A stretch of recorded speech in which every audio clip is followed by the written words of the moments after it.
Hi friends, you welcome to Shyam institute. So మనకి DSC special current affairs చూద్దాం ఇవాళ. వీటిలో భాగంగా మనం డిస్కస్ చేయబోయే అంశాలు అంతర్జాతీయ గణిత దినోత్సవం, స్పెషల్ డే కదా. తర్వాత క్యాన్సర్ కేర్ రాష్ట్ర ప్రభుత్వ సలహాదారు, అతినీల లోహిత కిరణాలు, ఆంధ్రప్రదేశ్ రాష్ట్ర పండుగగా మొల్ల జయంతి, ప్రపంచ వాయు నాణ్యత నివేదిక.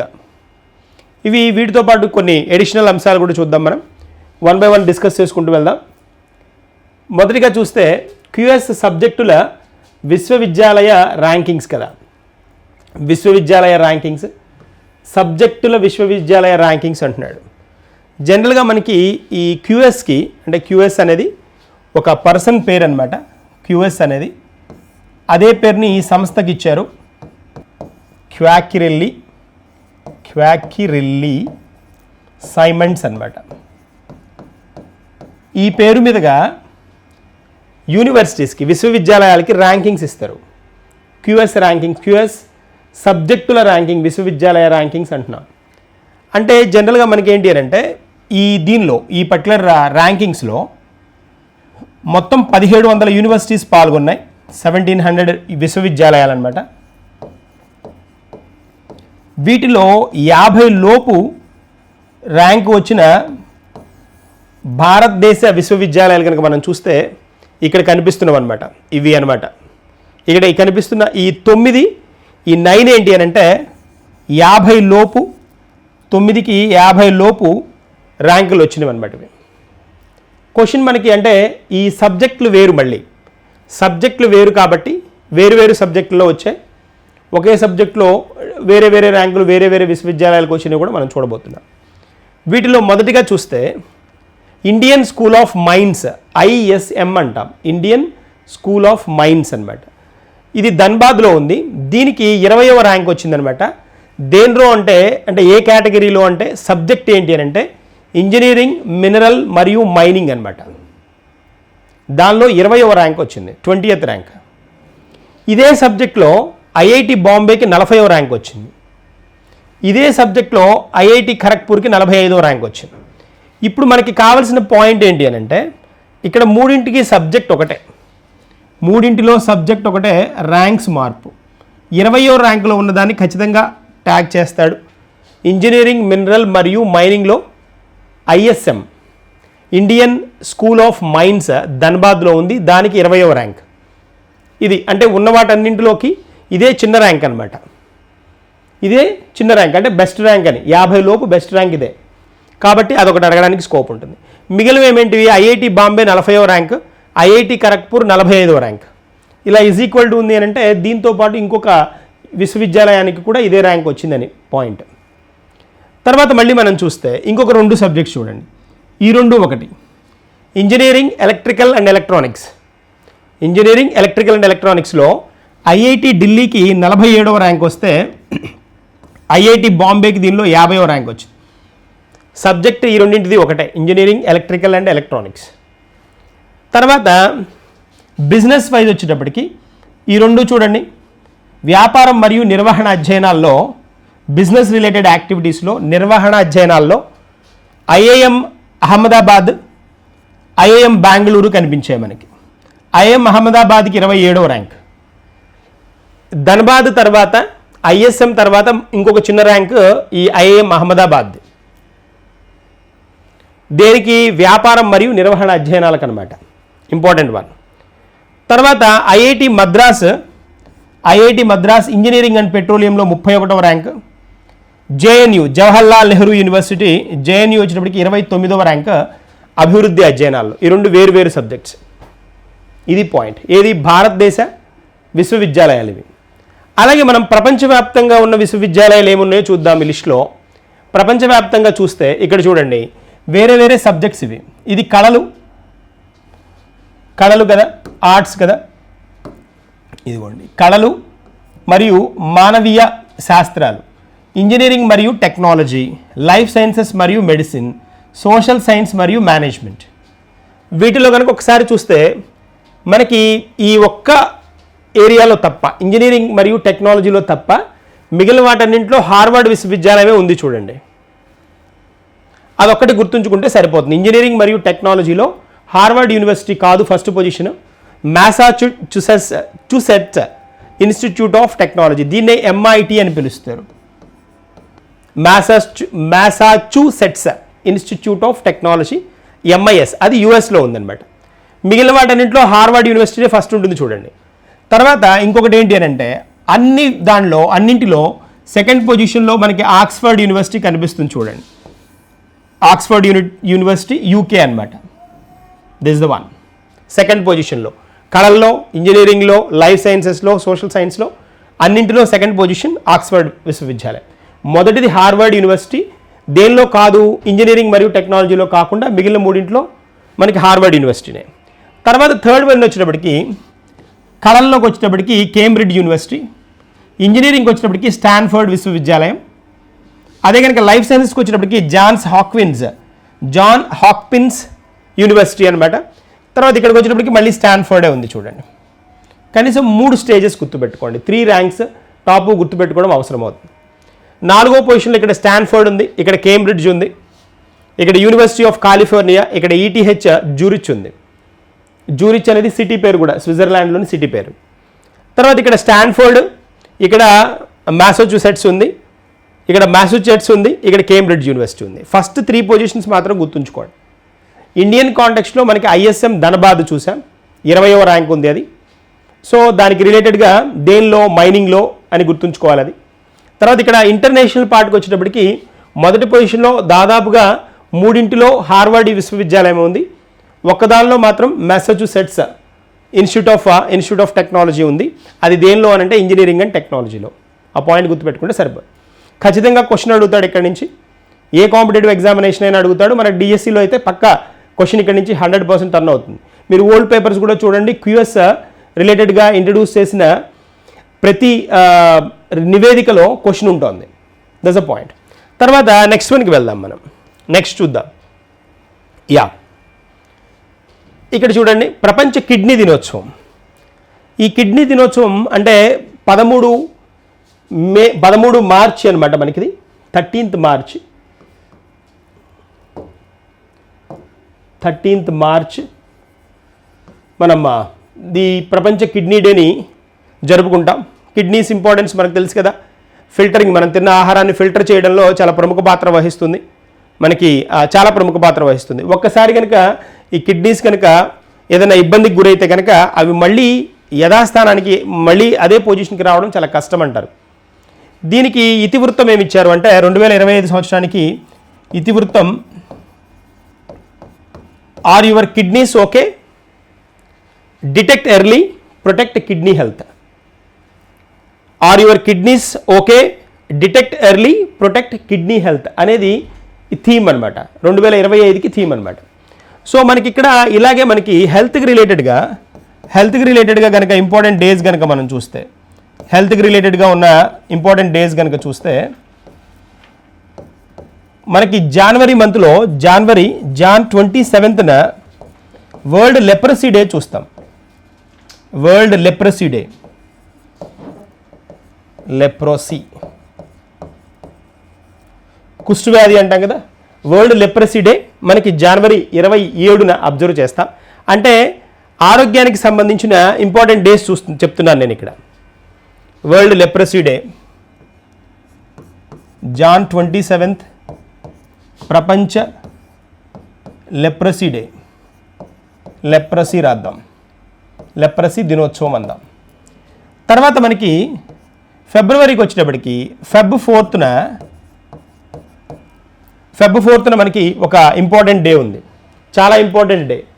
అంటే జనరల్గా మనము క్యాన్సర్ డే, క్యాన్సర్కి రిలేటెడ్గా మాట్లాడుకుంటుంటాం కదా. ప్రపంచ క్యాన్సర్ దినోత్సవం అనమాట. ప్రపంచ క్యాన్సర్ దినోత్సవం ఇదే రోజు, ఏది ఫిబ్రవరి 4th.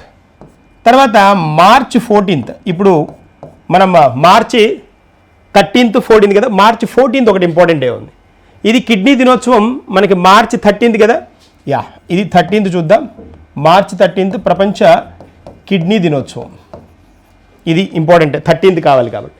తర్వాత నెక్స్ట్ ఏముంది, నెక్స్ట్ మార్చ్ 24th కూడా ఇంపార్టెంట్ డేనే. మార్చ్ 4th మనకి ప్రపంచ క్షయ దినోత్సవం, టీబీ అంటాం కదా, ప్రపంచ టీబీ దినోత్సవం లేదా క్షయ దినోత్సవంగా చెప్తారు.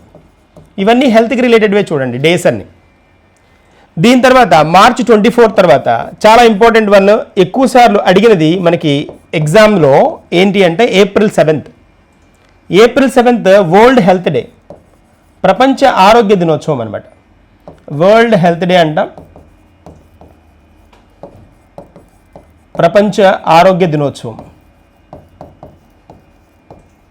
ఇంపార్టెంట్ వన్ అది, ఏప్రిల్ 7th. తర్వాత ఏప్రిల్ 25th చూస్తే ప్రపంచ మలేరియా దినోత్సవం. మలేరియా దినోత్సవం ఇది కూడా ఇంపార్టెంట్ వన్నే. మలేరియా యాగ పెద్ద సున్నా ఉండాలి కదా, మలేరియా దినోత్సవం.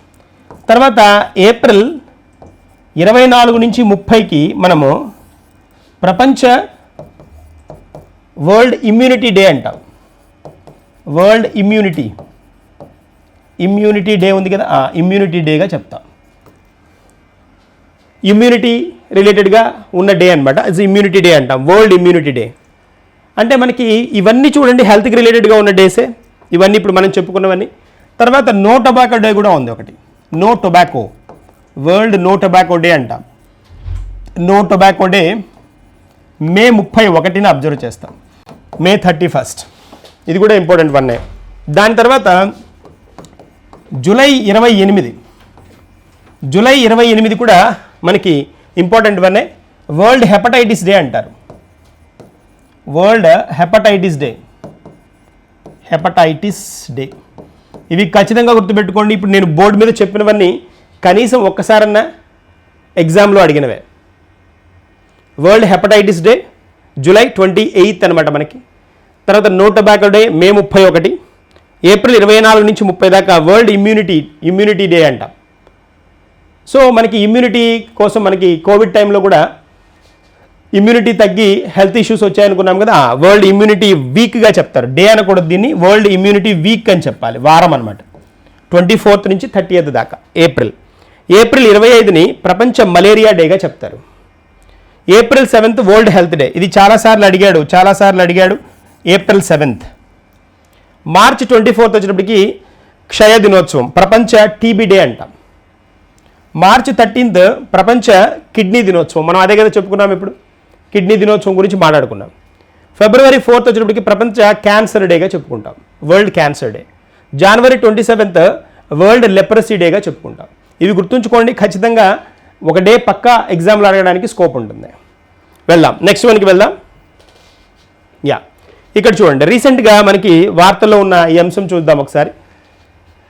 పాకిస్తాన్ జాఫర్ ఎక్స్ప్రెస్ని అక్కడ బిఎల్ఏ గ్రూప్ అనమాట, బిఎల్ఏ గ్రూప్ వాళ్ళు హైజాక్ చేశారనమాట. ఈ ట్రైన్ని హైజాక్ చేశారు. బెలూచిస్తాన్ లిబరేషన్ ఆర్మీ అనమాట ఇది.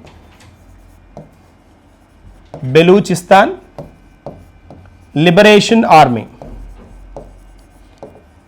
ఈ బెలూచిస్తాన్ లిబరేషన్ ఆర్మీ వీళ్ళేంటి అని అంటే వేర్పాటువాదులు అనమాట. అంటే మాకు బెలూచిస్తాన్ని రాష్ట్రంగా, వేరే దేశంగా మమ్మల్ని భారతదేశంలో కలిపేయండి, మమ్మల్ని విడిగా చేయండి, పాకిస్తాన్ నుంచి మమ్మల్ని పక్కకు తీసేయండి, మేము పాకిస్తాన్లో ఉండడానికి ఇష్టం లేదు అని చెప్తున్న గ్రూప్ అనమాట. అది చెప్తున్న అక్కడ ప్రజలు అనమాట.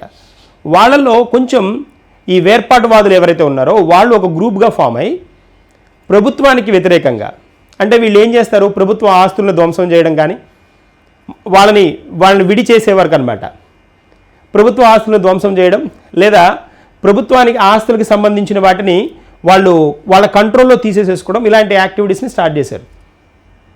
అది అనమాట మనకి ఇక్కడ కనిపిస్తుంది. అందుకని ఇక్కడ ఏం చేశారంటే వీళ్ళు పాకిస్తాన్ జాఫర్ ఎక్స్ప్రెస్ ఒకటి, ఏదైతే జాఫర్ ఎక్స్ప్రెస్ ఈ బెలూచిస్తాన్ గుండా వెళ్ళేది ఉందో దాన్ని వీళ్ళు హైజాక్ చేశారు. తర్వాత పాకిస్తాన్ ఆర్మీ ఎంటర్ అవ్వడం, వీళ్ళని కంట్రోల్లోకి తీసేసుకోవడం, ఇదంతా జరిగింది. బట్ జాఫర్ ఎక్స్ప్రెస్ ఇది గుర్తుంచుకోండి, ఇది అడగడానికి స్కోప్ ఉంది. హైజాక్ చేసిన ఎక్స్ప్రెస్ ఏది అని అడుగుతాడు. జాఫర్ ఎక్స్ప్రెస్ ఆఫ్ పాకిస్తాన్, ఇది అనమాట న్యూస్లో ఉంది. ఎవరు, ఏ గ్రూప్ వాళ్ళు చేశారు? BLA, Balochistan liberation army. దీని హెడ్ వచ్చేటప్పటికి మనకి బషీర్ జేబ్ అనమాట. బషీర్ జేబ్ బిఎల్ఏ లీడర్ అనమాట. బిఎల్ఏ లీడర్, వీళ్ళ ఈ గ్రూప్ లీడర్ పేరు బషీర్ జేబ్ అనమాట. That is the point. తర్వాత నెక్స్ట్ వన్కి వెళ్దాం. ఇక్కడ చూడండి, ఇక్కడ కనిపిస్తున్నాడు కదా Abid Ali.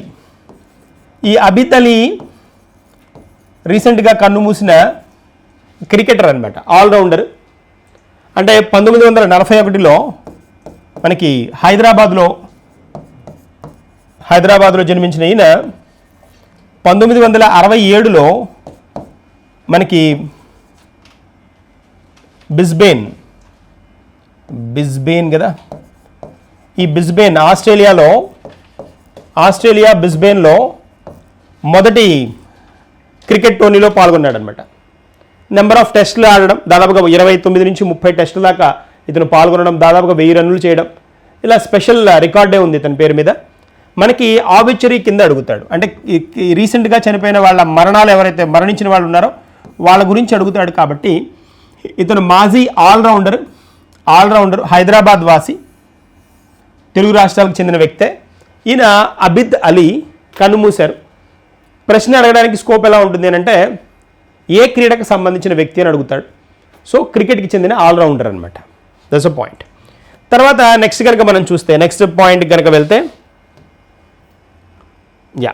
This the one. ఇక్కడ కనిపిస్తుంది చూడండి, అంతర్జాతీయ గణిత దినోత్సవం. అంతర్జాతీయ గణిత దినోత్సవం అంటున్నాడు. మ్యాథమెటిక్స్ డే కదా. సో మనకి ఈ గణిత దినోత్సవం 14 మార్చి 2025 మనం గణిత దినోత్సవం జరుపుకుంటాం. అంతర్జాతీయ గణిత దినోత్సవం, బీ క్లియర్. దీనికి అంటే దేని నుండి అంతర్జాతీయ గణిత దినోత్సవం చేసుకోవడానికి రీజన్ ఏంటి అని అంటే, ఈ పై వాల్యూ ఉంది కదా, పై అంటాం కదా, 22/7 అని మ్యాథమెటిక్స్లో వస్తుంది కదా మనకి, 3.14 అని దీని వాల్యూని మనం ఎన్నోసార్లు మ్యాథమెటిక్స్లో మన చిన్న తరగతుల్లో మనం సబ్స్టిట్యూట్ చేసి ఉంటాం. ఈ పై అనే వాల్యూని అఫీషియల్గా 14th మార్చిన రికగ్నైజ్ చేశారు. అంటే 2009లో ఐక్యరాజ్య సమితి, 2019లో యునెస్కో దీన్ని ఈ 14 మార్చి 14ని అంతర్జాతీయ గణిత దినోత్సవంగా కన్సిడర్ చేశారనమాట.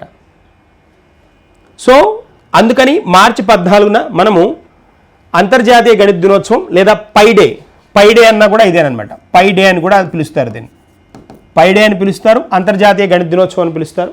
దీన్ని సెలబ్రేట్ చేసుకుంటాం. 2009లో ఐక్యరాజ్య సమితి దీన్ని ఆమోదించింది మార్చి 14ని. 2019లో యునెస్కో దీన్ని ఆమోదించింది అనమాట. ఇప్పుడు దీనికి రిలేటెడ్గా కొన్ని పాయింట్స్ చూద్దాం. అసలు ఎవరు కనుక్కున్నారు ఈ పై అనే వాల్యూని అంటే, ఈ పై అనే వాల్యూని అఫీషియల్గా ఇంట్రడ్యూస్ చేసింది ఎవరు అని అంటే మనకి ఆర్కిమెడిస్ అనమాట. ఇక్కడ కనిపిస్తున్నారు కదా ఆర్కిమెడిస్. ఈయన గ్రీకు గణిత శాస్త్రవేత్త అనమాట. గ్రీకు గణిత శాస్త్రవేత్త. ఇదే కాకుండా చాలా శాస్త్రాల్లో ఇతనికి ప్రావీణ్యత ఉంది. ఈ ఆర్కిమెడిస్ ఈ పై వాల్యూని మొదటిగా ఉపయోగించారన్నమాట. మొదటిగా ఉపయోగించింది అని అంటే ఆర్కిమెడిస్ దీన్ని ప్రజాబాహుళకంలోకి తీసుకొచ్చింది. అంటే అందరికీ తెలిసే విధంగా తీసుకొచ్చింది ఎవరు అంటే, ప్రజాబాహుళకంలోకి అంటే ప్రజల్లోకి తీసుకొచ్చింది ఎవరు అని అంటే లియోన్హార్డ్ యూలర్ అనమాట. యూలర్ అని పిలుస్తాం, యూలర్ అంటాం. యూలర్ వచ్చినప్పటికీ మనకి స్విట్జర్లాండ్ శాస్త్రవేత్త అనమాట. స్విట్జర్లాండ్ శాస్త్రవేత్త. ఈయన ప్రజలకి దీన్ని పరిచయం చేశారనమాట, పైని పరిచయం చేశారు. ఈయన తర్వాత మనకి లియో షా అని అమెరికా శాస్త్రవేత్త అనమాట. ఈ అమెరికా శాస్త్రవేత్త ఏం చేశారు అంటే, లియో షా అనే అతను అమెరికా శాస్త్రవేత్త దీన్ని మార్చి 14ని 1988లో మొదటిసారిగా పై డేగా గుర్తించారు. Pi day. యూలర్ వచ్చినప్పటికీ స్విట్జర్లాండ్ అనుకున్నాం కదా. 1988లో ఈ లియో షా మనకి అమెరికా శాస్త్రవేత్త ఫైనలైజ్ చేయడం జరిగింది. దీని తర్వాత 2009లో ఐక్యరాజ్య సమితి, 2019లో వచ్చినప్పటికీ యునెస్కో అన్నమాట. ఇవి ఆమోదించడం జరిగింది. మనం ఆ విధంగా ఈ పైడేని సెలబ్రేట్ చేసుకుంటున్నాం. దీనికి 2025 ఇతివృత్తం ఏంటి అని అంటే mathematics, art and creativity. Mathematics, art and creativity, గణితం, కళలు మరియు సృజనాత్మకత, ఇది అనమాట. అయితే ఇక్కడ మనం ఇంకొక పాయింట్ కూడా డిస్కస్ చేయాలి. ఏంటి అని అంటే మనకి నేషనల్ మ్యాథమెటిక్స్ డే కూడా ఉంది. నేషనల్ మ్యాథమెటిక్స్ డే, ఈ నేషనల్ మ్యాథమెటిక్స్ డే జాతీయ గణిత దినోత్సవం కదా, జాతీయ గణిత దినోత్సవం. దీన్ని మనం డిసెంబర్ 22న జరుపుకుంటాం. డిసెంబర్ 22న శ్రీనివాస రామానుజన్ బర్త్డే యానివర్సరీని జరుపుకుంటాం. శ్రీనివాస రామానుజన్ పుట్టిన జయంతి అన్నమాట. పుట్టినరోజుని మనం దేనిగా సెలబ్రేట్ చేసుకుంటామంటే జాతీయ గణిత దినోత్సవంగా చెప్పుకుంటాం. ఇంపార్టెంట్ వన్ అది. ఈయన మనకి మన భారతదేశానికి గణిత పితామహుడిగా చెప్తారు. గణిత శాస్త్ర పితామహుడిగా చెప్తారు. మనకి 10th క్లాస్ టెక్స్ట్ బుక్ మీద కూడా ఈ శ్రీనివాస రామానుజన్ ఫోటో ఇమేజ్ ఉంటుంది కదా, సో మీరు అందరూ చూసుంటారు అది. సో అదే అనమాట. ఇక్కడ జాతీయ గణిత దినోత్సవం గుర్తుంచుకోండి, డిసెంబర్ 22. అంతర్జాతీయ గణిత దినోత్సవం మార్చి 14. That is a point. So ఈ శ్రీనివాస రామానుజన్కి మనకి తెలుసు కదా, ఈయన అనగానే గుర్తొచ్చేది ఇన్ఫినిటీ కదా. ఇన్ఫినిటీని కనుగొన్నది ఈయనే కదా, ఇన్ఫినిటీ. ఇతని పేరు మీదే అంటే ఇతని శ్రీనివాస రామానుజన్ బయో పిక్చర్ ఒకటి తీశారు. బయో పిక్చర్ ఉంది ఈయన పేరు మీదుగా. The man who knew infinity అని తీశారు. The man who knew infinity. The మనిషి ఎవరైతే ఇన్ఫినిటీని చూశారో, తెలుసో అని ఈ బయో పిక్చర్ అనమాట. శ్రీనివాస రామానుజన్ పేరు మీద తీశారు bio picture. Srinivasa Ramanujan number కూడా ఉంది కదా మనకి, రామానుజన్ నెంబర్ అంటారు కదా, 1729, 1729ని శ్రీనివాస రామానుజన్ నెంబర్ అంటారు. రామానుజన్ నెంబర్ అని పిలుస్తారు. చాలా ఫేమస్ వన్ అది. చాలామందికి పాస్వర్డ్గా కూడా ఇది పెట్టుకుంటూ ఉంటారు, 1729 అనమాట. That's one. So the man who knew infinity గుర్తుంచుకోండి, బయో పిక్చర్ ఇది. శ్రీనివాస రామానుజన్ పేరు మీద తీసింది. ఇతను మనం కనుక గమనిస్తే అంటే తమిళనాడు చెందిన వ్యక్తి కదా. తమిళనాడు ఈరోడ్లో పుట్టాడు అనమాట. తమిళనాడు ఈరోడ్కి చెందిన వ్యక్తి అనమాట. చాలా ఫేమస్ మ్యాథమెటిషియన్. తర్వాత నెక్స్ట్ మనకి వెళ్దాం. National archives of India. ఇదేంటో ఒక్కసారి చూద్దాం. దీని 130వ వ్యవస్థాపక దినోత్సవం. 1891లో దీన్ని ఇంట్రడ్యూస్ చేశారు. 1891లో కోల్కత్తాలో ఇంట్రడ్యూస్ చేశారనమాట. ఇది 135వ వార్షికోత్సవం, 135వ సంవత్సరాన్ని నిండింది అనమాట దీనికి. అందుకని ఇది వార్తల్లో ఉంది. ఈ నేషనల్ ఆర్కైవ్స్ ఆఫ్ ఇండియా ఏంటి అని అంటే మనకి ఏవేవైతే మన శాస్త్ర గ్రంథాలు కానీ ఏవేవైతే మనకి అందుబాటులో ఉన్నాయో వాటిని డిజిటైజ్ చేసే ఒక పద్ధతి అనమాట. డిజిటైజ్ చేసి వాటన్నిటిని డిజిటలైజ్ చేసి వాటిని భద్రపరిచే ఒక సంస్థయే మనకి ఎన్ఏఐ అనమాట. అంటే ఎప్పుడెప్పుడో తాళపత్ర గ్రంథాలు ఉన్నాయి, దానిలో ఉన్న ఇన్ఫర్మేషన్ని దాన్ని ఆర్కైవ్ చేయడం. ఆర్కైవింగ్ అంటే ఏంటి అంటే పేపర్ లాగా, ఒక పుస్తకం లాగా, ఒక పెద్ద మెటీరియల్ లాగా తయారు చేసుకోవడం అనమాట, ఆర్కైవింగ్ అంటారు. సో అలా చేసే సంస్థ అనమాట ఇది.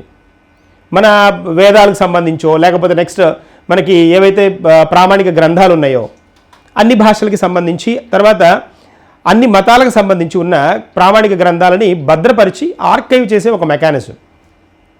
చాలా ఇంపార్టెంట్ వన్ అనమాట ఎన్ఏఐ. 1891లో ఇంట్రడ్యూస్ అయింది. ఇది 135 సంవత్సరాలు వ్యవస్థాపక దినోత్సవం అనమాట. దీని 135వ వ్యవస్థాపక దినోత్సవం సందర్భంగా వీళ్ళు జ్ఞాన్ భారత్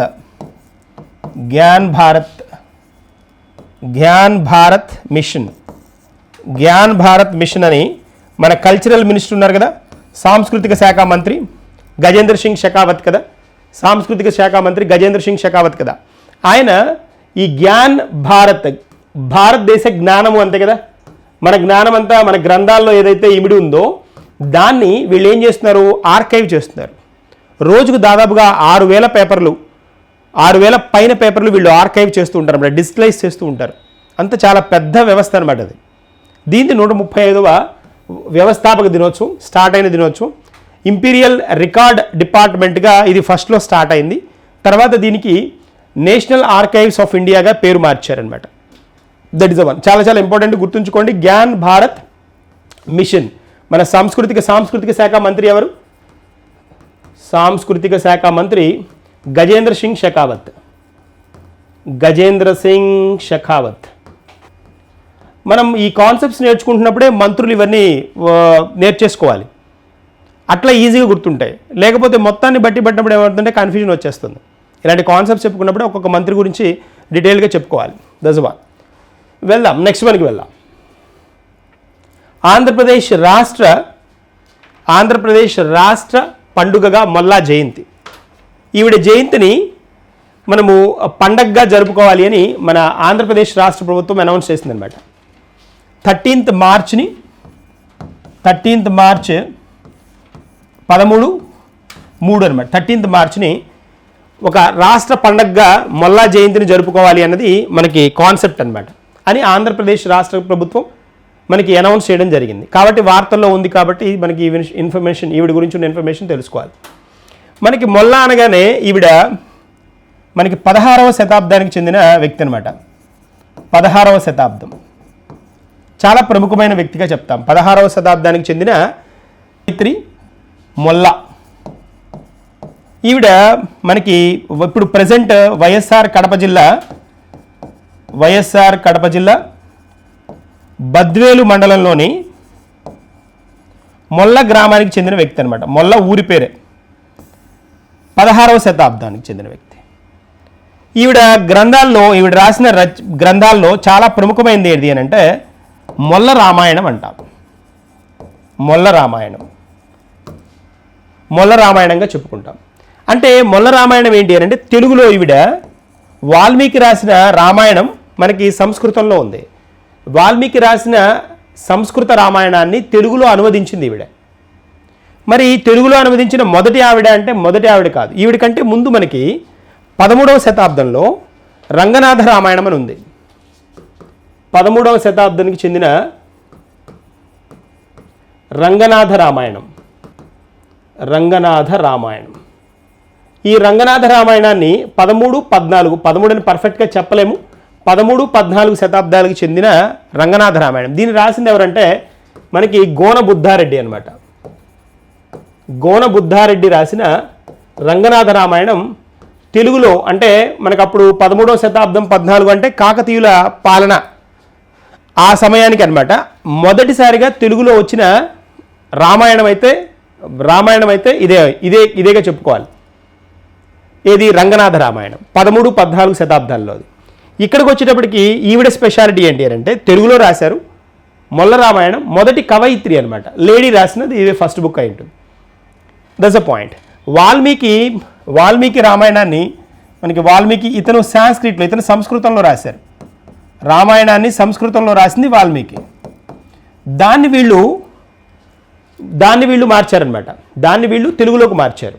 తెలుగులోకి మార్చింది అయితే మొదటి ఈయన, తర్వాత ఈవిడ. మనకి అలాగే హిందీలో కూడా రామాయణం ఉంది కదా. హిందీలో కూడా అంటే ఈవిడ 16వ శతాబ్దం అంటున్నామంటే శ్రీకృష్ణదేవరాయల టైం ఆవిడ అనమాట. ఆ టైం అప్పుడే కదా శ్రీకృష్ణదేవరాయలు. 16వ శతాబ్దం అన్నామంటే 1500 చిల్లర అదే కదా, ఆ టైం ఆవిడ అనమాట. హిందీలో వచ్చినప్పటికీ హిందీలో రామ్చరిత్ మానస్ ఉంది. రామ్చరిత్ మానస్ని మనకి తులసీదాస్ రాశారనమాట. తులసీదాస్ రాసిన రామ్చరిత్ మానస్ ఇది హిందీలో వచ్చిన రామాయణం. వాల్మీకి సంస్కృతంలో, హిందీలో మొదటిది ఏది అని అంటే రామ్చరిత్ మానస్.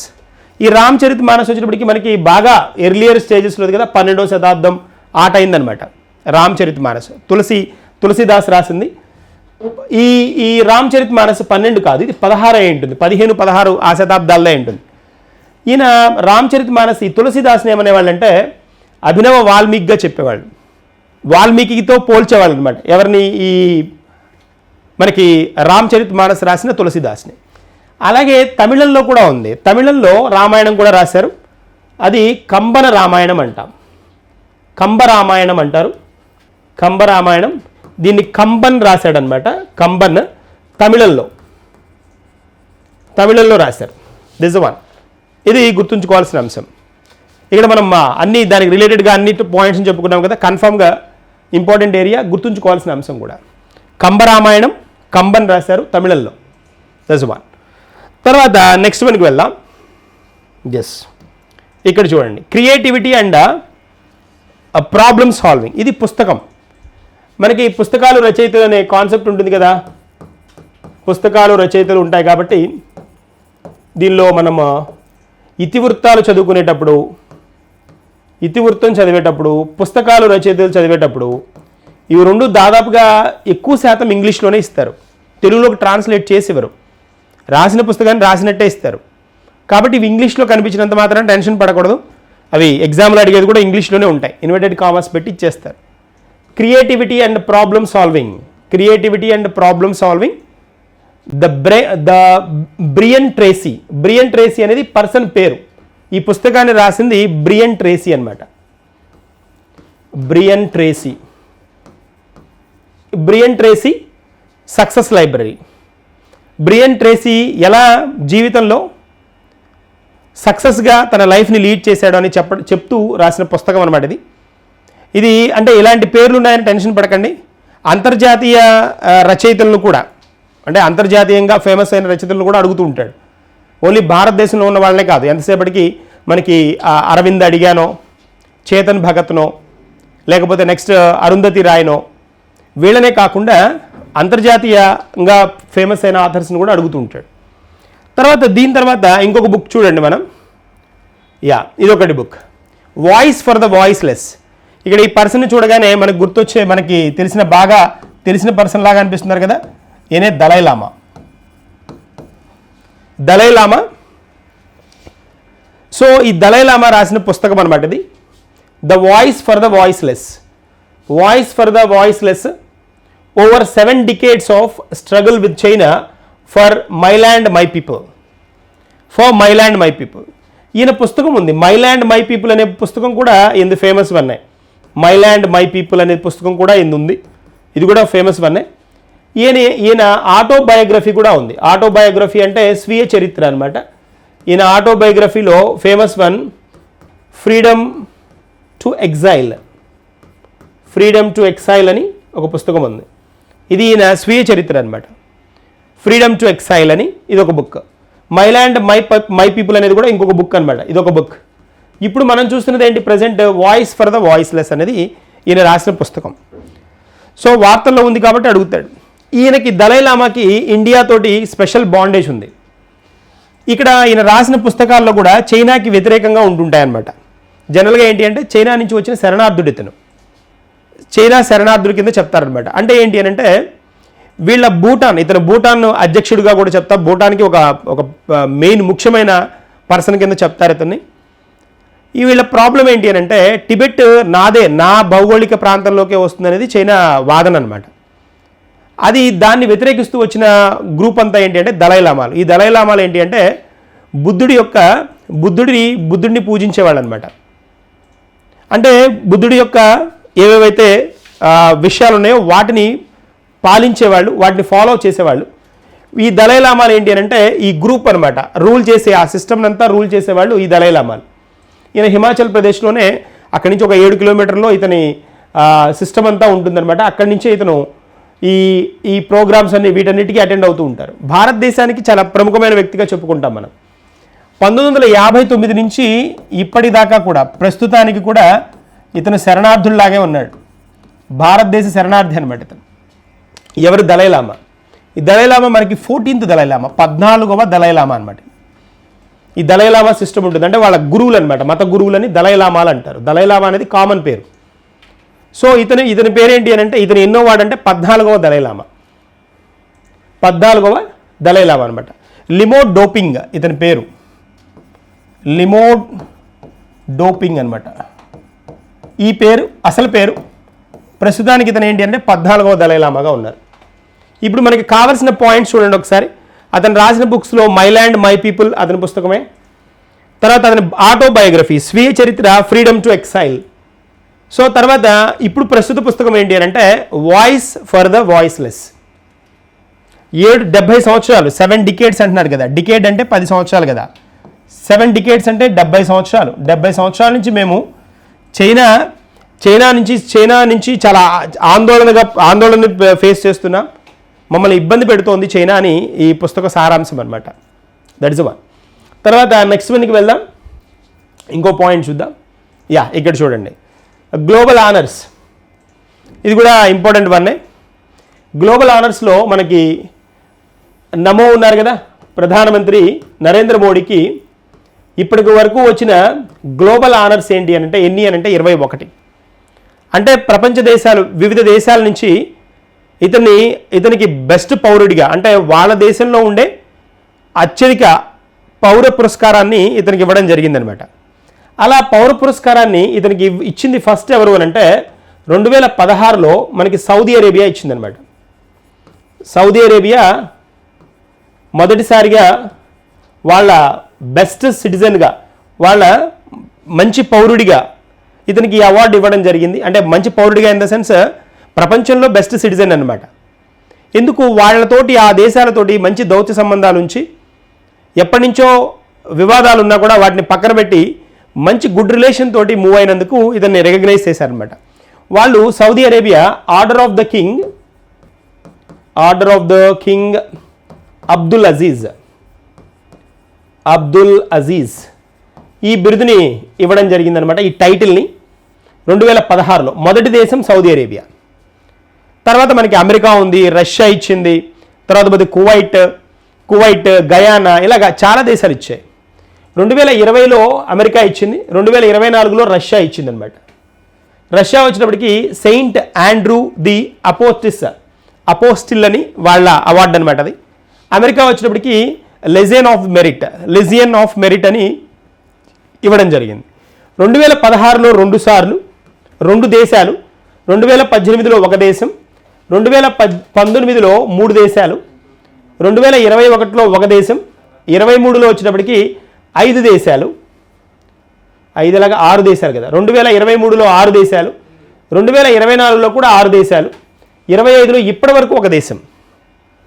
హైయెస్ట్ టర్మ్స్ ఇచ్చింది ఎక్కడెక్కడ అంటే మనకు కనిపించేది 2023లో 6 సార్లు, 2024లో 6 సార్లు, 6 దేశాలు ఇతనికి ఈ గ్లోబల్ ఆనర్స్ ఇవ్వడం జరిగింది. అంతే కదా, ప్రధానమంత్రికి వచ్చిందంటే ఆ దేశానికే గర్వం కదా, గర్వంగా ఉంటుంది కదా. That's a point, special turn అనమాట. ఇప్పుడు రీసెంట్గా ఇచ్చింది ఎవరు అని అంటే మనకి రీసెంట్గా మారిషస్ అనమాట. రీసెంట్గా మారిషస్ ఈయనకి 2025 the grand commander of the order of the star, and key of the Hindu ocean అని వాళ్ళ అవార్డుని ప్రదానం చేయడం జరిగిందనమాట. మారిషస్ అనగానే మనకి ఏం గుర్తుకు రావాలి అని అంటే, మారిషస్ అనగానే చాగోస్ ద్వీపం గుర్తు రావాలి. ఈ చాగోస్ ద్వీపం రీసెంట్గా వార్తల్లో ఉంది కదా. ఈ చాగోస్ ద్వీపాన్ని మనకి బ్రిటిష్ వాళ్ళు మారిషస్కి ఇచ్చేశారు. చాగోస్ అనమాట. చాగోస్ ద్వీపాన్ని వీళ్ళకి ఇవ్వడం జరిగిందనమాట. వీళ్ళదే ఇది. అంటే బ్రిటిషర్స్ రూల్ చేసిన కంట్రీలో ఇది కూడా ఒకటి. తర్వాత లేట్గా వీళ్ళకి ఫ్రీడమ్ వచ్చిందనమాట. 1965లో వచ్చింది. మార్చి 12 మారిషస్ దినోత్సవం అని చెప్తారు. మార్చి 12 మారిషస్ దినోత్సవంగా చెప్పుకుంటాం. అంటే వాళ్ళకి ఇండిపెండెన్స్ వచ్చిన డే అనమాట. 1968లో వీళ్ళకి ఇండిపెండెన్స్ వచ్చిందనమాట. సో స్పెషల్గా దీనికి చీఫ్ గెస్ట్గా కూడా మన ప్రధానమంత్రి అటెండ్ అయ్యారు. ఆ సందర్భంగానే వీళ్ళు ఈ అవార్డు ఇవ్వడం జరిగిందనమాట. That is a point. Mauritius గుర్తుంచుకోండి, చాలా ఇంపార్టెంట్. మనకి సింగపూర్ తర్వాత మన ప్రత్యక్ష పెట్టుబడులు, ఫారెన్ డైరెక్ట్ ఇన్వెస్ట్మెంట్స్, సింగపూర్ తర్వాత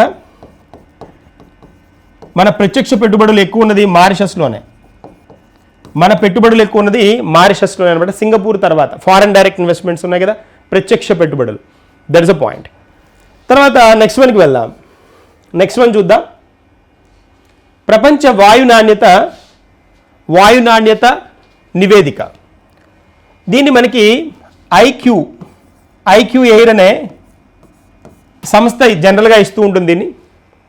దీనిలో ఏంటి అని అంటే ప్రపంచ వాయు నాణ్యత నివేదికలో అంటే హైలైట్ అయిన పాయింట్స్ ఏంటి అని అంటే, దీని ప్రకారం ఈ ఐక్యూ ఎయిర్ ప్రకారం మనకి ప్రపంచ ఆరోగ్య సంస్థ ఈ పార్టికులేట్ మ్యాటర్ ఈ పార్టికులేట్ మ్యాటర్ అంటే ఒక చదరపు అడుగులో ఎంత కాలుష్యం ఉందని చెప్పేది ఈ పార్టికులేట్ మ్యాటర్ అంటారు. దీన్ని ఇది ఏం చెప్పింది అని అంటే 2.5 దగ్గర నుంచి 5 మార్గదర్శకాన్ని ఉండాలి అని 5 లోపు ఉండాలి అని మార్గదర్శకం ఇవ్వడం జరిగింది. ఎవరు అంటే ప్రపంచ ఆరోగ్య సంస్థ WHO. దీని ప్రకారం ఈ 2.5 చెప్పిన ప్రకారం పార్టికులేట్ మ్యాటర్ 2.5 కంటే తక్కువ ఉన్న దేశాల్లో అంటే పొల్యూషన్ తక్కువ ఉన్న దేశాలు Australia, Bahamas, Barbados, Estonia, Grenada, Iceland and New Zealand ఈ దేశాలు మాత్రమే ఉన్నాయి ప్రపంచంలో. అంటే పర్యావరణాన్ని ఎక్కువ ఇబ్బంది పెట్టని దేశాలు ఇవి పాజిటివ్గా చెప్పుకోవాలి మనం, పాజిటివ్గా. తర్వాత 2024లో అత్యంత కలుషితమైన దేశాల్లో ఇక్కడి నుంచి క్వశ్చన్ అడుగుతాడు. ఈ కలుషిత దేశాల్లో భారతదేశం కూడా ఉంది కాబట్టి ఈ కలుషిత దేశాల్లో మనకి చాడ్ ఉంది మొదటి ప్లేస్లో, చాడ్. రెండవ ప్లేస్లో బంగ్లాదేశ్ ఉంది, మూడో ప్లేస్లో పాకిస్తాన్, 4లో డెమోక్రటిక్ రిపబ్లిక్ ఆఫ్ కాంగో ఉంది, 5వ ప్లేస్లో మన గ్రేట్ భారతదేశం ఉంది. భారత్ 5వ ప్లేస్లో ఉంది. మొదటి ప్లేస్లో చాడ్, రెండో దానిలో బంగ్లాదేశ్, 3 పాకిస్తాన్, 4 కాంగో, 5 భారత్ అనమాట. 5వ ప్లేస్లో ఉంది. ఇది క్వశ్చన్ అడుగుతాడు. దేనిలో? వాయు నాణ్యత నివేదికలో భారతదేశం ప్రపంచంలోనే వాయు కాలుష్యాన్ని కలిగించే దేశాలలో భారత్ 5వది. ఇక్కడ ఈ దేశాలు ఏంటి? వాయు కాలుష్యాన్ని తక్కువ వాయు కాలుష్యం చేసే దేశాలు అనమాట. ఆస్ట్రేలియా, బహమాస్ ఇవన్నీ అనమాట. వీటిని ఓషేనియన్ దేశాలు అంటారు, ఓషేనియా అంటారు. ఈ ఓషేనియా దేశాలు క్లీన్ కంట్రీస్ అని పిలుస్తున్నారు. క్లీన్ కంట్రీస్ అంటే పరిశుభ్రమైన దేశాలుగా చెప్పుకోవాలి, క్లీన్ కంట్రీస్ కింద చెప్తాం. ఏ దేశాలు క్రింది వారిలో ఈ ప్రపంచ వాయు నాణ్యత నివేదిక 2024 ప్రకారం పరిశుభ్రమైన దేశాలుగా చెప్తున్నారు? వాయు కాలుష్యపరంగా పరిశుభ్రమైన దేశాలు అంటే ఓషేనియా దేశాలు, ఓషేనియా అంటాం. That's one. తర్వాత ఇక్కడికి వచ్చినప్పటికీ ప్రపంచంలోనే అన్ని దేశాల రాజధానుల్లో వాయు కాలుష్యం ఎక్కువగా ఉన్న రాజధాని ఏది అంటే ఢిల్లీ, భారత్లోది. బీ క్లియర్, రాజధాని అంటే ఢిల్లీ, భారతదేశ రాజధాని ఢిల్లీ. ప్రపంచంలోని ఏ దేశ రాజధాని అయితే అతి కాలుష్యంతో, వాయు కాలుష్యంతో మునిగుందో అది ఢిల్లీ. అలాగే బెర్నీహాట్ అనేది ఏంటి అని అంటే, బెర్నీహాట్ అని ఉంది కదా, ఈ బెర్నీహాట్ భారతదేశం 2024లో అత్యంత కలుషితమైన మెట్రోపాలిటన్ సిటీ. మెట్రోపాలిటన్ ఉంటాయి కదా, మెట్రోపాలిటన్లు, కాస్మోపాలిటన్లు అంటాం కదా. మెట్రోపాలిటన్ సిటీస్లో, మెట్రోపాలిటన్లలో అత్యంత కాలుష్యమైన ఇదేది అని అంటే బెర్నీహాట్. బెర్నీహాట్ ఇది మేఘాలయలోదనమాట. మేఘాలయకు చెందిన బెర్నీహాట్ ఈ మెట్రోపాలిటన్ అత్యంత కాలుష్యమైన metropolitan city. This one. Oceania వచ్చినప్పటికి ప్రపంచంలోనే అత్యంత పరిశుభ్రమైన ప్రాంతంగా చెప్పుకున్నాం ఓషేనియా. ఓకేనా, దట్స్ అ పాయింట్. తర్వాత నెక్స్ట్ వన్కి వెళ్దాం. క్యాన్సర్ కేర్ రాష్ట్ర ప్రభుత్వ సలహాదారు. క్యాన్సర్ కేర్కి ఆంధ్రప్రదేశ్ రాష్ట్ర సలహాదారుగా మనకి నోరి దత్తాత్రేయుడు, ఈయనని అపాయింట్ చేయడం జరిగిందనమాట. నోరి దత్తాత్రేయుడు ఈయన ఆంకాలజిస్ట్ అనమాట. ఆంకాలజిస్ట్ అంటే క్యాన్సర్కి రిలేటెడ్ కదా, ఆంకాలజిస్ట్. క్యాన్సర్కి రిలేటెడ్ డాక్టర్ అని చెప్పుకోండి, ఆంకాలజిస్ట్. సో నోరి దత్తాత్రేయ ఈయన వార్తల్లో ఉన్నారు రీసెంట్గా కూడా మనకి. ఈయన రాసిన పుస్తకం ఒకటి, ఫేమస్ పుస్తకం ఉంది, చాలా ఫేమస్ పుస్తకం ఒకటి రాశారు. మంటాడా టు మన్హటన్. మంటాడా టు మన్హటన్ అనే పుస్తకాన్ని రాశారు. ఇది మంటాడా అనేది మనకి కృష్ణా జిల్లాలోని ఒక ప్రాంతం అనమాట, కృష్ణా జిల్లా. ఈయన స్వీయ చరిత్ర ఇది. కృష్ణా జిల్లాకు చెందిన వాసి అనమాట, కృష్ణా జిల్లా వాసి. సో ఆయన మంటాడా నుంచి మన్హటన్కి ఎలా వెళ్ళారు అని చెప్తూ రాసిన పుస్తకం అనమాట అది, మంటాడా టు మన్హటన్. That's one. తర్వాత నెక్స్ట్ వన్కి వెళ్దాం. అతినీల లోహిత కిరణాలు. ఇది వార్త మనకు గమనిస్తే అల్ట్రా వైలెట్ రేస్ అంటాం కదా, యూవీ రేస్ అంటాం కదా, అతినీల లోహిత కిరణాలు అంటాం కదా. వీటిని మనకి రీసెంట్గా పాలక్కాడ్ జిల్లాలో ఈ అతినీల లోహిత కిరణాలు డైరెక్ట్గా రీచ్ అవుతూ, అంటే వీటి తీవ్రత ఎక్కువగా ఉండడం వల్ల రెడ్ అలర్ట్ని అనౌన్స్ చేశారనమాట. రెడ్ అలర్ట్ ఇచ్చారు. క్వశ్చన్ ఎలా పోస్ట్ చేస్తాడు? ఈ అతినీల లోహిత కిరణాల ధాటి అంటే స్థాయి ఎక్కువగా ఉండడం వల్ల క్రింది వారిలో ఏ జిల్లాలో రెడ్ అలర్ట్ని అనౌన్స్ చేశారు అంటాడు. దట్ ఈస్ పాలక్కడ్ డిస్ట్రిక్ట్ అనమాట. మనకి ఇక్కడ ఈ జిల్లాలో అతినీల లోహిత కిరణాలు అధిక స్థాయిలో ఉన్నట్లుగా గుర్తించి ఈ నిర్ణయాన్ని తీసుకున్నారనమాట. ఇది మలప్పురం జిల్లాలోని త్రితళ, పొన్నని ప్రాంతాల్లో ఉన్నదనమాట. యూవీ రేస్ని గమనించారు. త్రితళ అండ్ పొన్నని ఇవి మలప్పురం జిల్లాలో అనమాట. ఇక్కడ కూడా గమనించడం జరిగిందన్నమాట. మలప్పురం అనగానే మనకి గుర్తొస్తుంది కదా, మణప్పురం అని గోల్డ్ వింటాం కదా, మణప్పురం గోల్డ్ ఫేమస్ వన్ అదేనమాట. ఆ గోల్డ్ ఎక్కువ షాప్స్ అని మణప్పురం గోల్డే కదా, తనఖా పెట్టుకునేవి అవి కూడా అదే కదా, మలప్పురం జిల్లాలో అనమాట. ఈ రెండు త్రితళ, పొన్నని అనేది ఈ రెండు ప్రాంతాల్లో కూడా అల్ట్రావైలెట్ రేస్ని అబ్జర్వ్ చేశారు. తర్వాత పాలక్కడ్ జిల్లాలో కూడా మనం అదే కదా మాట్లాడుతోంది. పాలక్కడ్ జిల్లాలో ఈ రాష్ట్ర విపత్తు నిర్వహణ సంస్థ రెడ్ అలర్ట్ని అనౌన్స్ చేసింది అనమాట. పాలక్కడ్ జిల్లా, ఇంకొకటి వచ్చేటికి మలప్పురం జిల్లా. రెడ్ అలర్ట్ని అనౌన్స్ చేసిన జిల్లాలు కేరళలో అనమాట. That's a point. తర్వాత నెక్స్ట్ వన్కి వెళ్దాం. చిత్తడి నేలల సంరక్షణకు రామ్సర్ అవార్డు. ఈవిడ జయశ్రీ శ్రీనివాసన్ అనమాట. ఈవిడికి ఈ చిత్తడి నేలల సంరక్షణకు రామ్సర్ అవార్డుని అనౌన్స్ చేశారు. జయశ్రీ శ్రీనివాసన్ ఈవిడికి అనౌన్స్ చేశారనమాట. చిత్తడి నేలల సంరక్షణకు అంటే చిత్తడి నేలలు అంటే మనకు తెలుసు కదా, వెట్లాండ్స్ అంటాం కదా. ఈ వెట్లాండ్స్ని సమర్థవంతంగా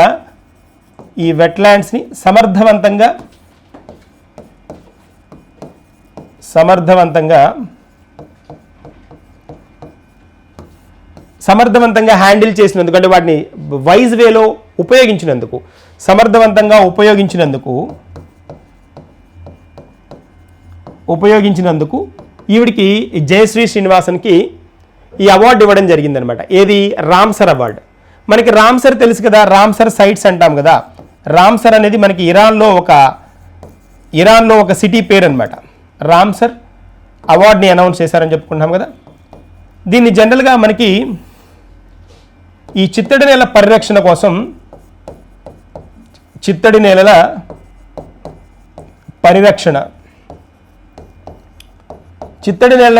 కోసం ఎవరైతే వీటిని సమర్థవంతంగా చిత్తడి నేలలను కాపాడతారో వాళ్ళకి ఈ అవార్డు ఇస్తారు. ప్రపంచవ్యాప్తంగా 12 మందికి ఈ అవార్డు ఇచ్చారు. ఈ 12 మందిలో భారతదేశం నుంచి వచ్చిన ఏకైక పర్సన్ ఎవరు అంటే జయశ్రీ శ్రీనివాసన్. ఈ ఒక్కరావరే అనమాట. సో మనకి చాలా స్పెషల్గా చెప్పుకోవాలి మనం. ఈ చిత్తడి నేలల దినోత్సవం కూడా మనం జరుపుకుంటాం కదా. చిత్తడి నేలల దినోత్సవం ఫిబ్రవరి 2 అనమాట. ఫిబ్రవరి 2ని చిత్తడి నేలల దినోత్సవంగా జరుపుకుంటాం. ఇది కూడా ఇంపార్టెంట్. రామ్సర్ అవార్డు దేనికి ఇస్తారు? ఈ రామ్సర్ సైట్స్ ఏవైతే ఉన్నాయో, రామ్సర్ సైట్స్ అంటే చిత్తడి నేలను పరిరక్షించడానికి జరిగిన ఒప్పందం ఇరాన్లో జరిగిందనమాట. ఇరాన్లో జరిగింది కాబట్టి వాటిని రామ్సర్ సైట్స్ అంటారు. ఇట్లా మనకి ఇండియాలోకి వచ్చినప్పటికీ మనకి ఎన్ని చిత్తడి నేలలు ఉన్నాయి, వెట్లాండ్స్ ఉన్నాయంటే 89 వెట్లాండ్స్ ఉన్నాయి. 85 ఉండేవి, రీసెంట్గా 4 యాడ్ అయ్యాయి కదా, 4 జాయిన్ అయ్యి మొత్తం 89 అయ్యాయి అనమాట. 89 చిత్తడి నేలలు ఉన్నాయి మనకి. వాటిలో మనం రీసెంట్గా వచ్చినవి కనుక ఒకసారి చూస్తే అంటే 85 ఉన్నాయి, తర్వాత వచ్చిన 4 అనుకున్నాం కదా. ఈ 4గింట్లో మనకి షక్కర్ కొట్టాయ్ ఒకటి, ఇది మనకి తమిళనాడులో ఉందన్నమాట. తమిళనాడుకు చెందిన రామ్సర్ సైట్ చిత్తడి నేలలు. కొత్తగా వచ్చిన చిత్తడి నేలల గురించి మాట్లాడుతున్నాను నేను. కొత్తగా వచ్చిన చిత్తడి నేలలు ఇవి. షక్కర్ కొట్టాయ్ ఒకటి, షక్కర్ కొట్టాయ్ అనొచ్చు లేదా సక్కర్ కొట్టాయ్ అనొచ్చు. అంటే వాళ్ళు తమిళియన్స్ పలికేదాన్ని సక్కర్ అంటారు, మనం షక్కర్ కొట్టాయ్. తర్వాత ఇక్కడ ఖేచై పల్రి ఒకటి, ఇది సిక్కింలోదనమాట. ఖేచై పల్రి సిక్కిం. తర్వాత తీర్థంగల్ ఇది తమిళనాడులోది. తర్వాత ఉద్వా వచ్చినప్పటికీ మనకి జార్ఖండ్ అనమాట. ఇవి 4 మనకి న్యూగా వచ్చిన చిత్తడి నేలలు, Ramsar sites, new Ramsar sites అనమాట. Sakkarakottai, Khecheopalri, Therthangal and ఉద్వా.